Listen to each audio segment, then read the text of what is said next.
have any questions, there are two ways of approaching us. One is by email, and I think my email address is sometimes on a slide, tragic@impactfinance.be, and the chat can be used as well. What we'll do is we'll first have our two speakers, so Wendy and Clara. If there's something you really do not understand, please raise a hand or a finger for clarification. And for wider questions, please note them down. Send them to me at tragic@impactfinance.be or in the chat, and then we'll ensure that later during the hour we have enough time to discuss these questions. For us, it's a learning process. For many, it's a learning process. The word journey comes up in the presentation a few times as well. This is not mathematics, at least not yet. Impact it has ethical aspects, it has developmental aspects. What we want to do here is give you a picture of where we stand now. We're eager to hear your inputs on this, to hear your questions, and to have you sort of build this with us. Many of you know that the European Commission is looking at new regulatory measures. We know through IFB and our friends across Europe that there's a lot of debate about the different aspects of impact and impact measurements. So please see also this webinar series as part of that process where we're building together. And with that, I really want to give that open invitation to each of you as well. If you have any questions and unclarity, please come our direction. But it's first my pleasure to announce to you that you can come and listen to Wendy and Clara. And Wendy, first over to you in the other studio of IFB. You're muted. That is the slide what I was asking for. As Frederick indicated, this is the second webinar of a series of 4. In the previous webinar, we focused on the difference between ESG and impact investor. So I'm not going to repeat this, but what we also highlighted in that session is that impact measurement and management for impact investors is very important. And why this is because that they want to contribute to solutions that are for problems that in the society. And impact measurement, what helps them is to help to identify what works for them, what solution is working well or not, what are possible positive impact, what is possible negative impact, and also they are looking at what are the pathways to how they can enhance their impact even further. So that's the reason why it's so important for them. There are a lot of different methods and methodologies out there, but if you look a little bit further or a little bit deeper to all those different methods, you will notice that there are 5 steps who always come back. And that's indicated on the next slide, Hani. Yeah, okay. So the 5 steps of impact measurement and management, they're presented there, and I will go through them for step by step. The first step is setting objectives. And I cannot highlight enough how important this stage is. If you don't have your goal very clear, then it's very difficult to measure your progress towards that goal. So if you don't have it, measurement becomes very difficult. Setting objectives can be done at different levels. You can do it on sector level. For instance, you can address problems in the sector of education or health. You can address problems or specific themes like biodiversity, inclusion, or you can also address specific problems, like, for instance, affordable housing. For impact investors, there's also a second layer because they want, that is the final impact that they want to achieve, but they are going to do that through the investments in organizations or enterprises. So it's also for them important to know what is the goal that they are looking for. Are they only looking to improve their impact, their social impact, their environmental impact, or do they also want to have like financial impact? And what is the support? Based on that, they will define what is the support that they will provide, and that will indicate how you can measure your impact. So setting your objectives is very important, and mostly it is done in 2 ways. I see a lot of organizations, they have like a policy paper where they indicate that is the impact that they're looking for, and that's linked or combined with some criteria for how they do some selections.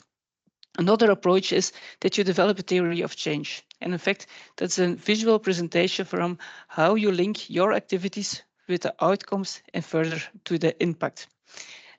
Just to give you a concrete example, if you want, for instance, reinforce the quality of education, you can do that by the activity by reinforcing the teachers.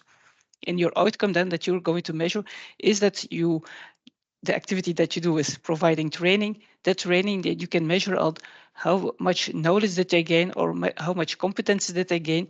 And we do that before the broader impact, namely the quality of education. By putting this in a visual, it often helps a lot of people to find indicators for the different steps, and it helps them to guide them in that process. So this is the first step, setting your objectives. A second step is a stakeholder analysis. And often step 1 and 2 will be a combination because when you start defining your objectives, you will also define what are the stakeholders that you're looking for. And if you're looking at your stakeholders, sometimes you'll get more insights in how you can refine even more your objectives. Also, stakeholders for impact investors, they are at 2 levels. You have the stakeholders, final stakeholders that you want to reach. That can be the whole population, can also only the population in Belgium. It can be elderly people, can be students, can be younger people. It depends on the groups that you are foreseen. And the second layer is that you are looking also the stakeholders that where you invest in, and that can be differ from startups to scale-ups or to bigger organizations. Depending on those actors that you're looking for or those stakeholders where you're looking for, you will define other objectives and also other KPIs. And that's in fact the third step. Defining your outcomes and impact indicators, the famous key performance indicators, the KPIs, are helping there to track your progress towards that goal. And that's often, so it's not a process on this, it's always those KPIs are in function of the objectives or of the stakeholders that you want to reach. This is most of the time, for a lot of people, a very difficult one. It asks some creativity, but be aware there are a lot of data available and it's sometimes more made complicated than it has to be. The first step is gathering data for those KPIs, and based on that data, you are going to start analyzing it and to see how much impact that you realize. Mostly those results are presented in a report that you distribute to stakeholders or to the broader community. What's not in this slide, and what's maybe even more important, is that you use those data and that you use this analysis to improve your impact so that you use it for your impact management. And if you use it, often you will see with the insights that you have obtained that you will refine your objectives, or that you refine your stakeholders, and that you refine your KPIs. And that's why it's presented as a circle where it goes from 1, 2, 3, 4, 5, and it starts again with 1. So it's a continuous process, and that is also important not to forget. So that are the 5 steps of impact measurement and management that you always will encounter in all the methods and methodologies. And if you look now at the investment journey, that's on the next slide, you will see that also exists of 5 different and main steps. The first step is the investment strategy. In this phase, you're going to define what is your focus, what is the impact that you're looking for, financial, not financial, what kind of support that you will provide, financial, non-financial, what kind of investor do you want to be? Are you an only investor or you want to invest with other activities? All those issues are addressed in the investment strategy. And if you look at those questions or you hear those questions, you'll see there are a lot of similarity with the impact measurement and management questions that I had in the first step of setting objectives. Once your investment strategy is clear, you start looking for deals where you can invest in, and that is based on the criteria that you developed in your investment strategy. So, and then the third stage, when you finally find the investment that you want to make, you will make arrangements made between investors and investees. And there are arrangements about what are the KPIs that you want to realize, what is the support that the investor will provide to the investee, and what is the investee will provide to the investor. A lot of those information is also linked to KPIs or to a different agreements. And those KPIs will be followed up in the investment management process that can take for several years. The final stage of an investment journey is the exit phase. And a lot of impact investors are very interested also in this phase because they want to guarantee that the impact, financial and non-financial or social impact that you realize, that it will be guaranteed in the future years. So that is the investment journey. And as we look at, you have the investment journey 5 steps, you have the impact measurement and management 5 steps. We try to combine them, and that we present it in the next framework that you see here. And we know that it's too small to read, but do not worry, we will send you a link afterwards so that you can have it on an A4. That makes it already more readable, but also that you can expand if you want to do that. What we try to do is to put the main impact measurement and management questions in the different investment, in the different steps of the investment journey. So you see the steps of impact measurement management above and the others more above, more beneath. And what we try to do is here that if you have those questions to guide you in this process and that you can to highlight what are the most important questions that you have to ask there so that you can improve your impact measurement and management strategy. I will also emphasize here again, this is here presented as a linear framework. Do not forget that impact measurement and management is a circular process, but it was a little bit difficult to make it visible here, but it helps you also. And maybe it is important to know also because it's just a circular process, the best is always to start at the beginning, but if you're already invested in a lot of companies, do not hesitate neither to start with the 3rd step and to gather the information there so that it will improve your following step. And at the end, we will become at the 1st step again, and it will help you to go through again through all those through all the process. So that is the framework. I'm not going to go in detail to all those questions. I addressed already some of them with the presentation of the impact measurement and management process in the investment journey. I just want to give you 3 recommendations based on practices and recommendations or practices or observations that we made. First recommendation is that the focus on impact measurement and management is not on measurement, but on management. And that's really important to be aware of that. Because what we see often is that people are struggling with, organizations are struggling with finding the right indicators. So they put a lot on focus on measurement. And there's a big pitfall in it because the risk becomes that your impact indicator will become your goal instead of the goal that you want to foresee. Explain it a little bit further. If you have an organization and you start with impact measurement and management and you don't know exactly what you want to measure, one of the first things that people are going to do is to define all the reach of their activities to which gender or with ages that they addressed with their activities. Also, if those data arrive on the management table, often there are some underserved groups in that group that you reach. If this is a focus, if you're not aware what your goal is, the tricky thing is that a lot of organizations start to saying, okay, we have to adapt our activities because we have to address that underserved problem, those underserved participants.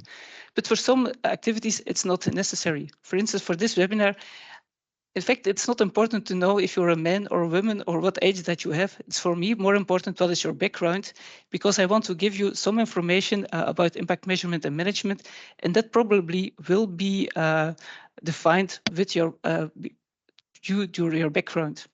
So if I'm not aware of about the objective, you quickly start to put the impact indicator as your goal, and that's really not the issue. It's important.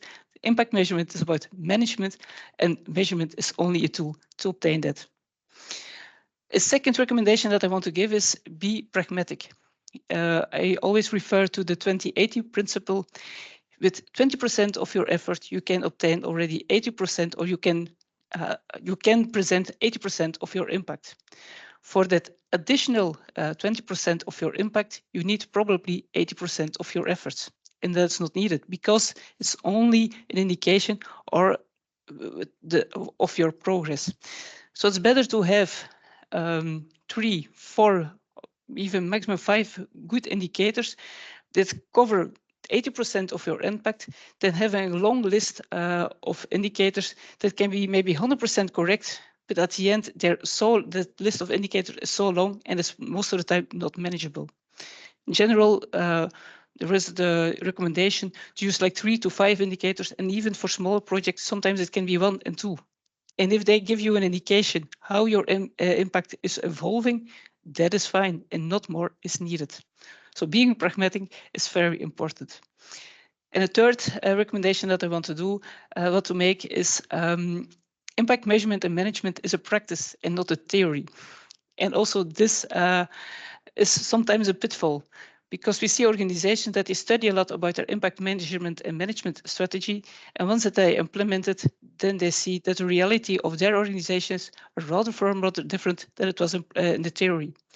So what I can recommend is impact measurement and management sometimes is perceived as difficult, but if you start doing it, you will see that there are some things that you have to learn and some things that are a lot easier than you in the beginning thought. So impact measurement, just by putting it on a theory, it doesn't work. Start doing it and start improving it continuously, your process, by doing it and by learning it all on the way. So that were the main recommendations that I want to add to the 5 steps, because that are some pitfalls that you often see. I close here, and I will hand over the word to Clara, who will give us more explanation of on the trends and the challenges in the broader sector. Thank you, Wendy. I'm going to quickly ask if we can move to the other slide, please. Thank you very much. So thank you as well for Impact Finance to inviting me to speak about this topic that in Impact Europe we're very much into it. So basically, just to summarize, impact measurement and management has been at the forefront of Impact Europe's research activities for some time now. And this is why today I'll be sharing some challenges that we have observed in recent years based on research we have been doing. And then as I move to the first slide, I believe it's important to maybe start on a positive note, following what Wendy said, by highlighting that, well, I'll be now sharing some challenges. Starting with impact measurement and management is easy, straightforward, and accessible to everyone. And I think Wendy's intervention captured this point very well as well. So moving to the slide, today I'm bringing 4 challenges that I believe are quite relevant to mention. So moving to the first one, in recent years, we've witnessed a growing dynamic where investors are increasingly collecting impact metrics as a mere compliance exercise. As Frederick has mentioned at the beginning, there are some new regulations there. So we have seen this tendency towards moving IMM as a compliance exercise, which is mostly driven by regulatory requirements. But again, this shift can have the following consequences. Number one, it can risk turning impact measurement and management into a box-ticking exercise. Number 2, it can hinder the management component of impact. And number 3, related to what Wendy was saying, it can really place excessive reporting demands on the impact venture in the field. And this diverts their time and resources away from delivering impact. To avoid a situation, it's very important for investors to understand the why. What is the purpose for me as an investor to incorporate impact measurement and management into my strategy, and what are the benefits of doing it? So if you are new in this field or you are a bit more advanced, I can relate that IMM, impact measurement and management, can often be seen as a very complex process. You have to choose the right indicators, metrics, frameworks, and this is sometimes seen as the hardest part, as Wendy said, but it is actually not. The main challenge that we're seeing here is demystifying the concept. IMM helps investors understanding capital gaps, market failures, how to deploy capital more effectively, and it actually helps provide transparency and accountability.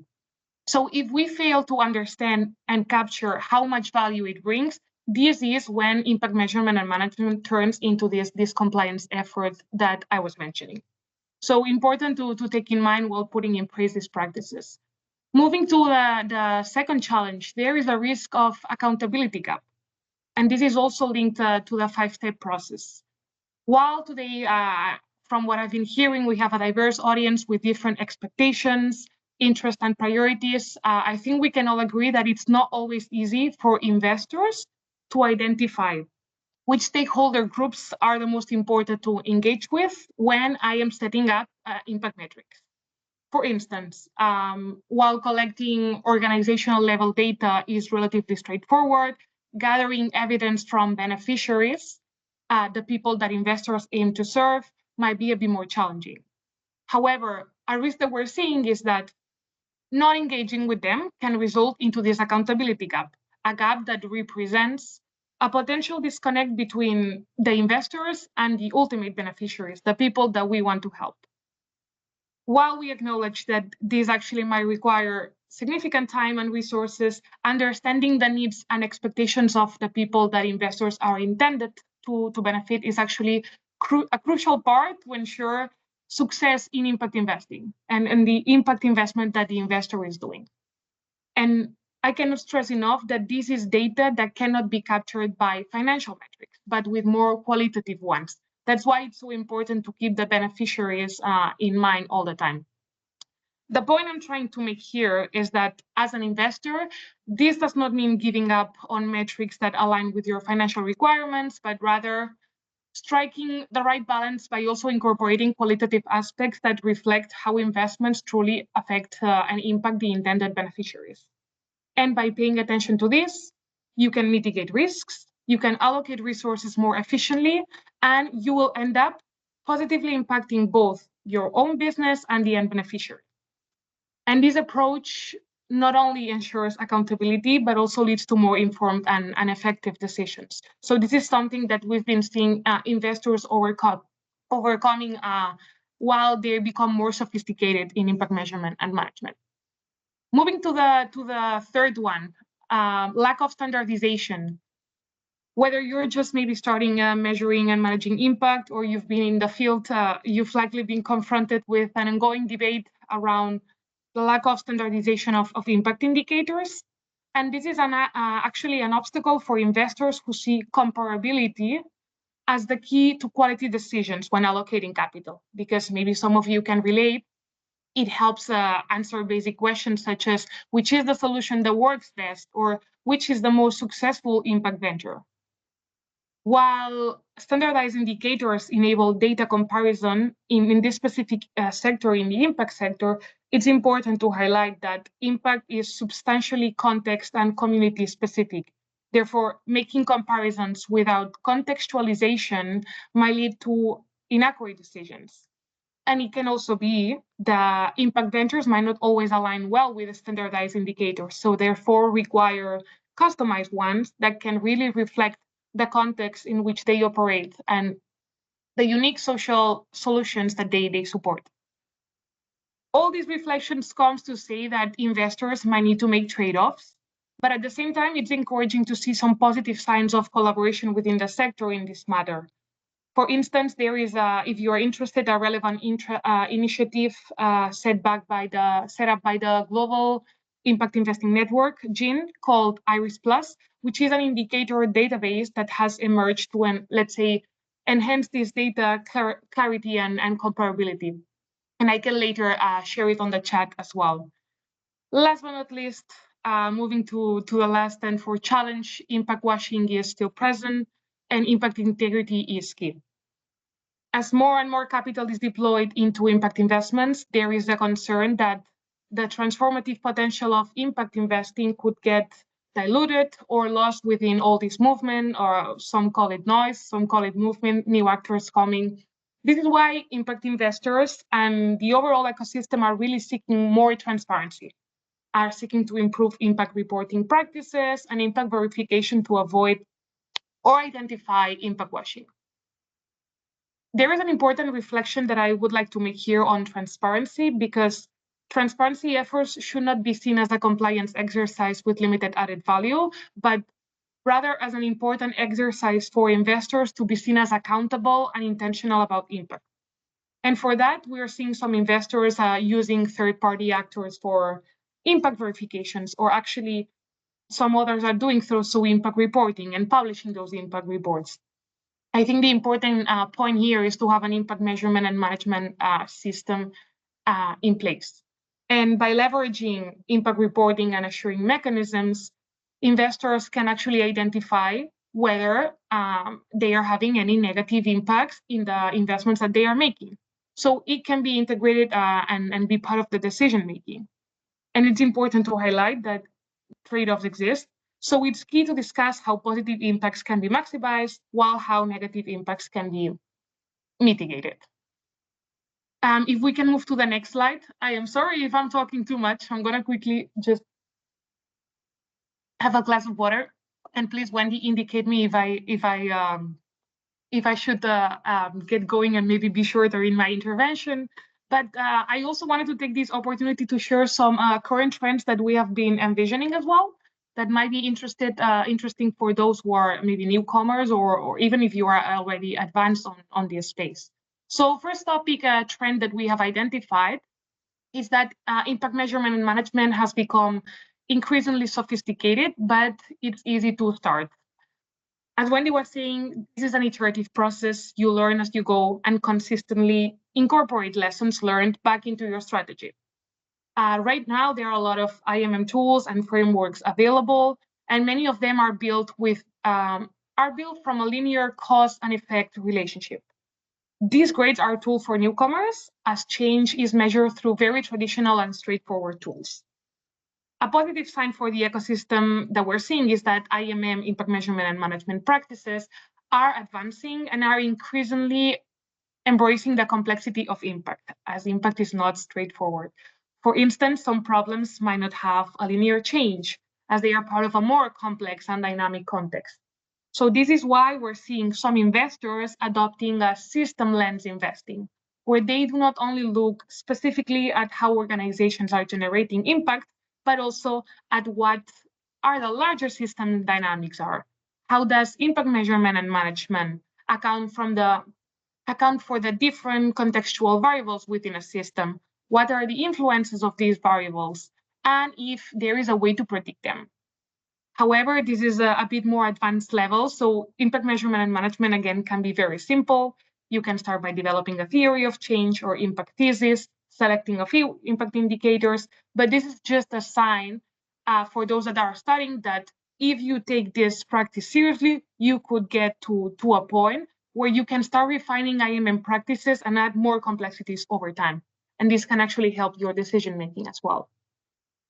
Moving to the second trend and being very short here, there's an improvement in harmonization and transparency. There is this noticeable trend towards greater consistency and transparency in impact measurement and management frameworks and tools. And while we'll still miss some clear distinctions between different standards, there is clear convergence from some initiatives and efforts from the ecosystem to standardize definitions and impact data collection. For instance, Impact Europe is leading a collaborative effort with European national advisory boards that includes Impact Finance Belgium as well, and their academic partners to really harmonize definitions and the nuances of impact investing by really leveraging all the frameworks that you also can see on the slide. If we can move to the next slide, please. Great, thanks. A third trend is that there's a growing interest. Well, we've noticed some stakeholders who started exploring payment by results opportunities, particularly through outcome-based contracting mechanisms such as impact bonds. The increasing interest, I think, in these initiatives really highlight the critical role of impact measurement and management and the need to have a robust framework in place to finance impact opportunities and mitigate risks. And there's another important point that this growing interest can be seen as a shift from focusing only on outputs to actual outcomes achieved. And this is really viewed positively, and it represents, let's say, a move towards a more outcome-oriented mindset. It highlights the need for strong education efforts to inform various stakeholders, but also helps, let's say, realizing on the importance of measuring outcomes in decision-making processes. There's a few examples that I can share maybe during the Q&A and also a couple of recent news and trends of really big players collaborating to move forward on this paid for results mechanisms that maybe might be interesting for you. But for the sake of time, moving to the fourth challenge, there's an attempt to monetize the impact of, investors are attempting to monetize the impact of their investees by assigning monetary values to the impact that they create. I think that's an interesting dynamic here, because monetization techniques can clearly offer valuable benefits, particularly in demonstrating cost savings and increased outcomes. And it can also facilitate communication with more mainstream financial actors or the public sector, as we would all be using a common language. This is sometimes a challenge that we have to overcome if we work at the impact sector. But however, without the need to go much in depth in the topic, this activity might also bring some risks, as the end value provided alone might not offer decision makers all the necessary information and can potentially oversimplify complex societal and environmental problems. So this is why assessing why, when, and how monetization can be a useful practice in specific contexts is key. But I'm not going to go much in depth into this, because I know that my colleagues from Impact Finance Belgium will be organizing a webinar, and it's the next topic that they will be tackling. So I encourage everyone to sign up for the next one, where they will go a bit more in depth. And then last but not least, if we can move to the last slide. Thank you. There is an increased interest in the governance of impact. As you might have already noticed, thanks to, let's say the Wendy's presentation and my intervention here, impact measurement and management can be way more than a tool to measure and manage impact. It can also be a strategic tool for value creation if it's integrated into the overall organizational strategy and governance practices. So we are seeing that boards of some organizations are increasingly considering how non-financial data that is obtained through IMM can contribute to decision-making processes and risk assessments, and actually go beyond mere compliance reporting. There are also, maybe for those of you who are interested, more research and initiatives like the Impact Link Compensation Project. I can share that later on the chat if that is of interest. And this is an initiative that focused on how to incentivize impact throughout the organization. For instance, incentivizing impact performance of investment managers through impact carries. But with all this, what I want to say basically is that the increasing interest in impact governance reflect a broader acknowledgement of how important it is to integrate social and environmental considerations into organizational strategies, and can be seen as a shift towards a more holistic and responsible decision-making practices that can prioritize long-term sustainability and impact. So I'm going to stop here. Apologies if it was too much information. I'll pass it to Wendy or to Frederic as well, and happy to answer any questions you may have. Well, thank you, Clara, and no need for a presenter to apologize for talking too much. That's why we wanted to have you on board.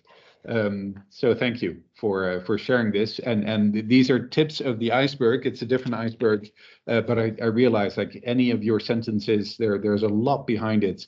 And so this webinar is also really meant as lifting a few of the veils and hitting the tips of the iceberg for people to see there's a whole lot more behind this. With that, again, the repeated invitation to either contact us, IFB, or Impact Europe. Impact Europe obviously works at a European level. Impact Europe has been around for far longer under a different name, but still.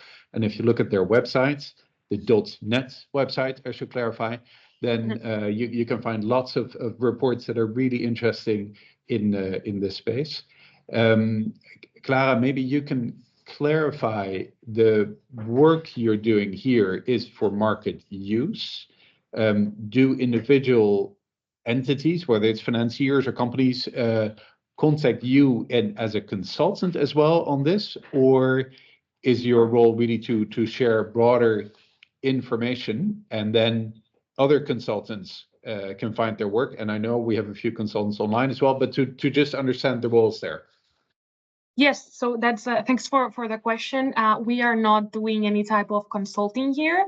What we're doing is acting, let's say, taking this role of thought leadership to understanding exactly what is going on in the impact ecosystem, what kind of demands the investors or like what type of engagement and appetite investors have to engage and embed impact measurement and management activities into their investment strategies. And what we're doing is to share what are the industry standards. We collaborate actually to harmonize them and to make it easy then for consultants who want to actually add their added value and consulting for maybe impact funds or corporates. We also receive some, we also have corporates as part of our, let's say, network. And we're seeing as well an increased interest on how corporates can implement and embed IMM strategies, impact measurement and management strategies, into their CSR programs sometimes. So what, long story short, we're not consulting, but we're acting as a thought, we're adopting this thought leadership role to share as a messenger what is going on in the impact ecosystem, and are trying to harmonize as well all these activities that you see that sometimes might not be connected.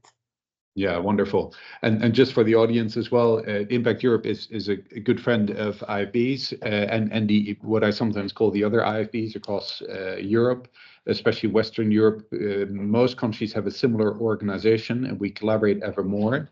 And I wanted to take that to another question that comes up often, is why are people doing this? And I think it's really interesting to hear it ever more from commercial financiers of any sort, large and small, and across different product ranges, that they say, like, of course, there are global reasons. And quite often you can just almost look out of your window to see climate change.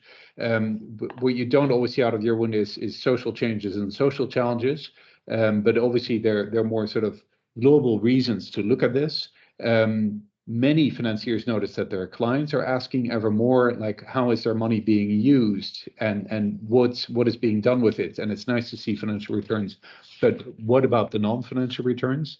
But the biggest driver we obviously all note lately is the regulatory side with SFDR, CSRD. I won't get into details here, but the European Commission moving in this space. And that's a question, Clara, to you, is as regulation changes, does that change your approaches, including what you just shared with us, or do they reinforce each other? Yes, so the idea is that you can use this regardless of what regulation is out there. This is really a 5-step process for each and every investor that wants really to start embedding IMM, impact measurement management, into their strategies.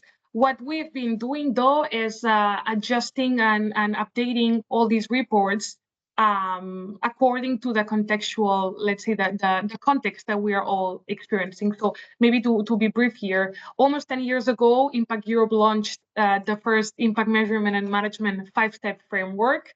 And that was adjusted to the context back then. So we were still not dealing with this SFDR, for instance, regulation. But then IMM practices evolved, become, for instance, more sophisticated. So indeed, we recently, we investigate and we launch another report that actually integrates the new dynamics of impact measurement and management into the right context. So we're going to do the same. What Wendy just presented here was a report that we launched in 2021. But the idea is to do the same as well, like updating a bit this 5-step process with this regulatory lens in mind as well. So we are adjusting it, but this is a 5-step process that everyone can put into place regardless of the regulation that is out there. All right, thank you. And obviously regulation, we follow that from IFB's point of view because it's a European thing that then needs to be translated to the national levels as well. So we're also in touch with the regulatory people here in Belgium to see what's being done in Belgium. Quite a bit is at this stage waiting also for European Commission and Parliament with elections coming up. So on the SFDR CSRD, I'm sure that some news will take longer, either later this year or next year, before more decisions will take place. But it's going to drive the system quite a bit in more clarity, we hope at least, and clarity also in terms of categories of what we often see: responsibility, sustainability, and impact. And that I wanted to link to a next point. Impact is quite often defined at different levels, where you can look very close at the direct activities of your company, or you can look far wider, and then a lot of people call that scope 2, 3. There's also double materiality. I don't want to get into all the technical details here, but the circles can be far broader. And if you look at the broader circles, and then I want to go to the question that's in the chat here, you typically also notice more of the negative effects. And I wanted to partly answer the question, but it's also an invitation to Wendy and Clara to look at this, because the question is about tracking positive impacts. In all honesty, any impact could also be negative. Of course, we're looking for the positives, but the question is more on the negative impacts, whether that requires a lot more effort. And my short answer would be there are potentially lots of negatives. What I actually see a first step that is sometimes the easiest for people is to avoid negative aspects by simply using exclusion lists, by staying away from certain investments. And that's before you start even measuring and tracking any positive impacts, is to stay away from sectors or actors that you're not happy with. But I guess the question is more about if you're doing something and you're creating positive impacts, and especially up and down the value chain, you can hit negative aspects too. And that can be, in all honesty, more of a challenge. When you think of solar panels, that's my favorite example. A lot of people think solar is renewable energy wonderful until you start to see where many of those get produced and how they get produced. A lot of info is not readily available, but there is potentially a lot of negative news as well. And looking at this, and for the more people who follow this CSDDD may force different companies to look into this more into their value chain. They may hit more of the negative impacts. I don't know, Wendy or Clara, if either of you wants to contribute to this, how complicated or cumbersome is it to get more insight into those aspects as well? What maybe I want to stress here is always, again, the focus on management. You can detect a lot of negative impacts, but on some you don't have you don't can influence them. So then you can make big analysis. This is negative. This is negative. But if you don't have influences and you cannot manage it, then it's, at least for me, not that important to look at it. You always have to see what can I improve from my organization or from my perspective to do that. So that's already for me a limitation to what extent that you're looking at. And I see big companies, they're really looking into their value chain because they have impact on it. But as a smaller organization, sometimes you don't have influence on the negative impact of your office, because you have just a small office in a far bigger building, and you can sometimes change of an office. But sometimes, it's not that easy to do so. So it's always, what can you manage and what can you do something upon it? That's for me the first question if you look at it. And here also, I think it's important to detect the main ones where you can do something upon, because you like positive impact, you can go very broad and to try to measure 100% of your positive impact. You can do it also for 100% of your negative impact. But if you have the main ones and you put their effort on, I think you make a bigger change than to have the whole system in place and that you don't do anything with it because it's too complex and you get too frustrating of it. So that's my pragmatic view on this. To maybe quickly be very brief, because I agree with both of the interventions, I can mention maybe two frameworks that can already help you identify maybe the negative impact when, for instance, you do due diligence to a social enterprise or a company in itself. So the first one is the ABC of impact.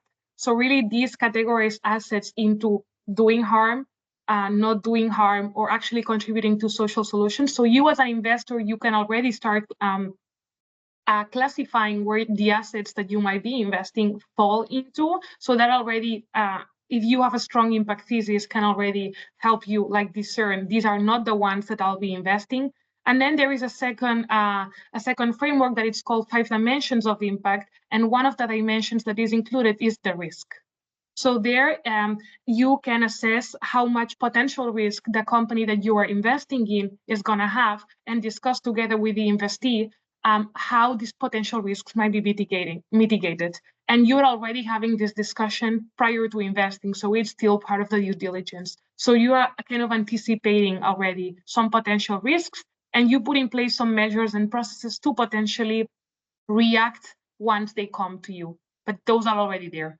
So those are, I think, very useful frameworks that you can already start putting in place to track potential negative impact.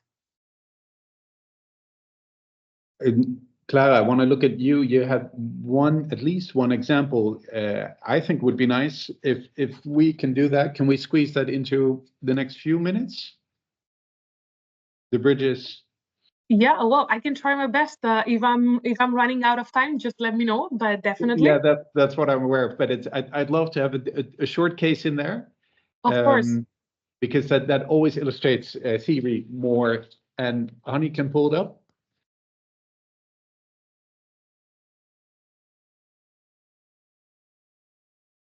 Voilà. Thank you.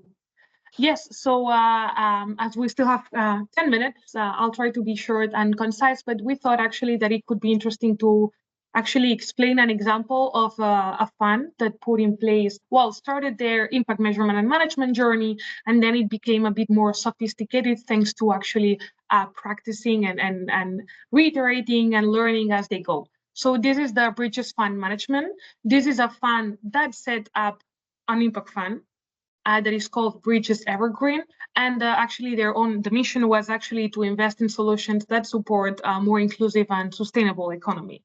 And types of investees, as you can see here, just doing an impact overview of the investor, types of investees were not only social purpose organizations, but also traditional businesses that had this layer of impact. And when putting in place the impact thesis, they identified the SDGs that they would like to contribute to and decide that they would have an impact governance that would include the following points. First of all, impact measurement activities will be self-funded, so they will be something that they would allocate some budget to do, and this is something we've been seeing already in the ecosystem of some actors and impact, and investors in general that are doing. And by that, they also allocated an internal impact team of one full-time employee that could be only solely focusing on managing, measuring impact. And then, of course, they put a couple of extra points here, such as embed the impact standards as part of the overall organizational strategy. And also, another goal was that the investment team will evaluate not only the commercial performance on the on the investee, but also the social and environmental value that they were able to generate. So if we can move to the next slide, I am going to walk you briefly through how they did that. So first of all, Bridges has different funds, as I said, and set up an impact fund called the Bridges Evergreen. That was the UK's first long-term impact-focused,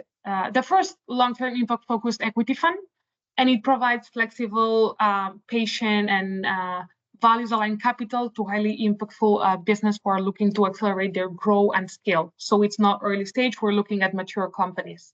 So how does the investment strategy relate to the impact objectives?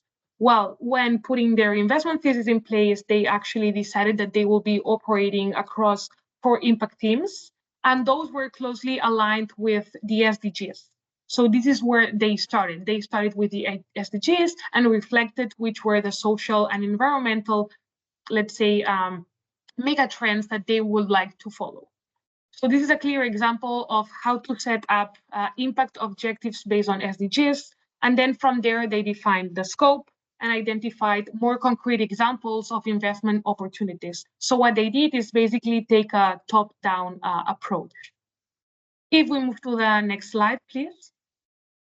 Yes, perfect. So in this specific case, I'm bringing you an example where they were screening Agility Eco, which is a provider of energy efficiency and low carbon services across the UK.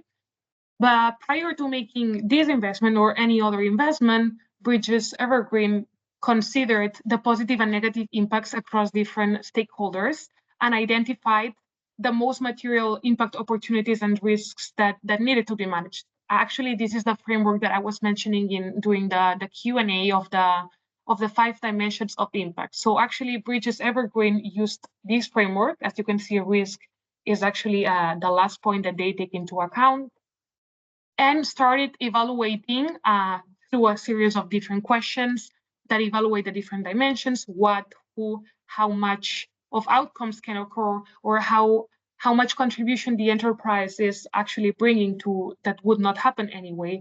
So through those kind of questions, you're actually able to gather performance data that you can then also bring to this second framework that I was mentioning, that is the ABC of impact. So basically, what I want to say here, all the data, like the performance data that you obtain from using this framework, can then be classified into which kind of company I'm investing in. But I definitely we can send these slides later on, as I don't want to rush and explain this in a way that might be wrong. But if we move to the next slide, please.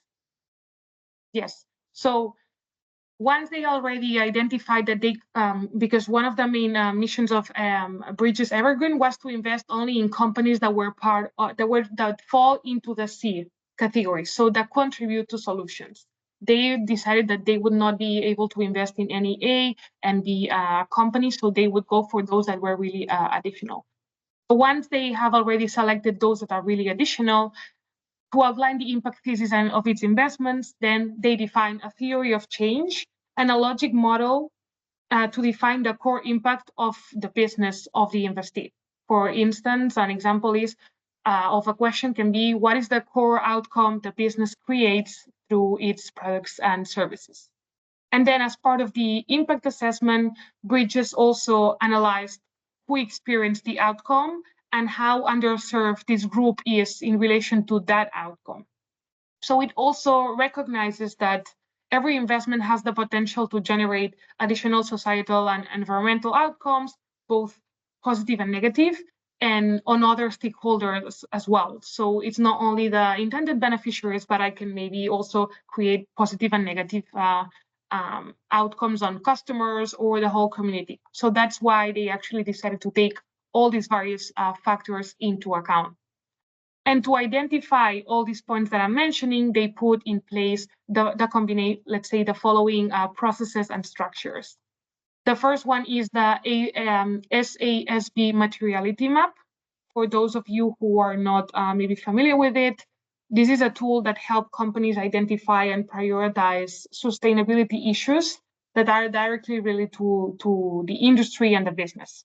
So they put in place this, and they combined it with another framework tool that is called the B Impact Assessment, that this is actually the questionnaire that powers the B Corp certification.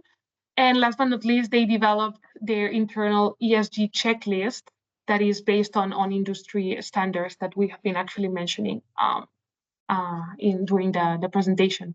But basically, based on all these methodologies that they put in place that I've just mentioned, Bridges defined the long-term strategy for the company. So in that specific case, they were a very hands-on investor, and were not only defining the long-term strategy for the company, but they were also seeking to embed ESG and impact initiatives that would drive both shareholder and stakeholder value.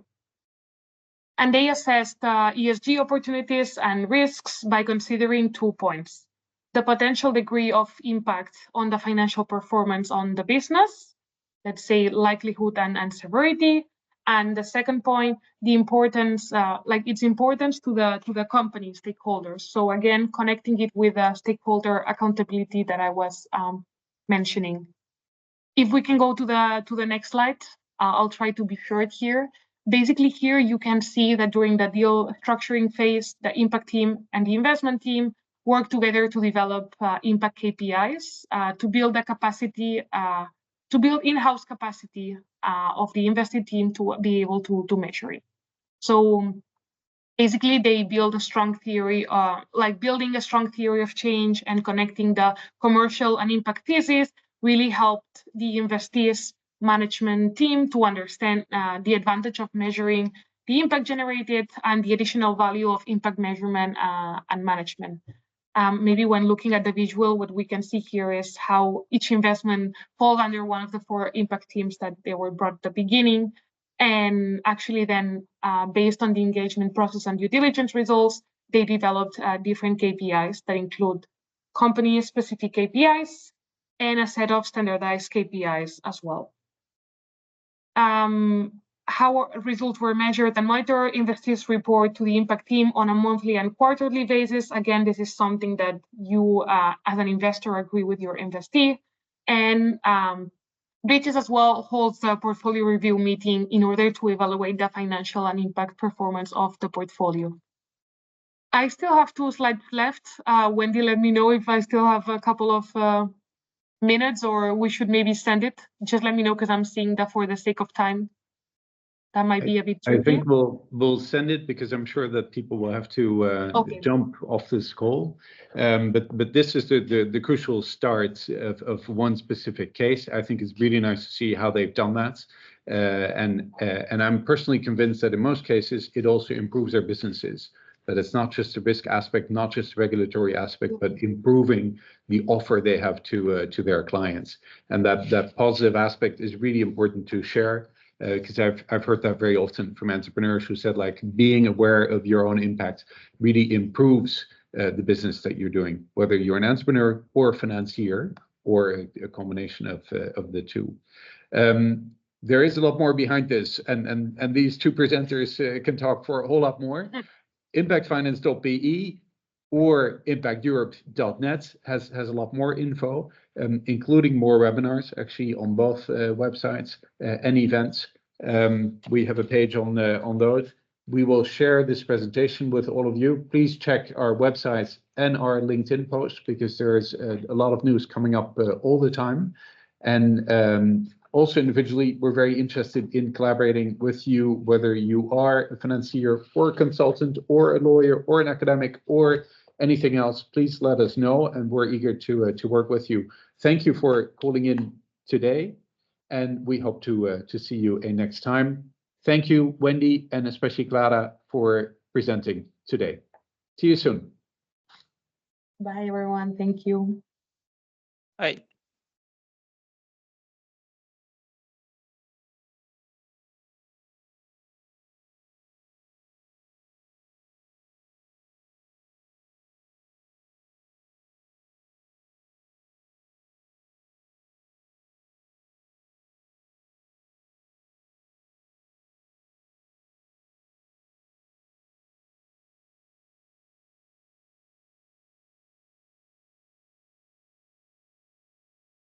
I see 5. Is that us?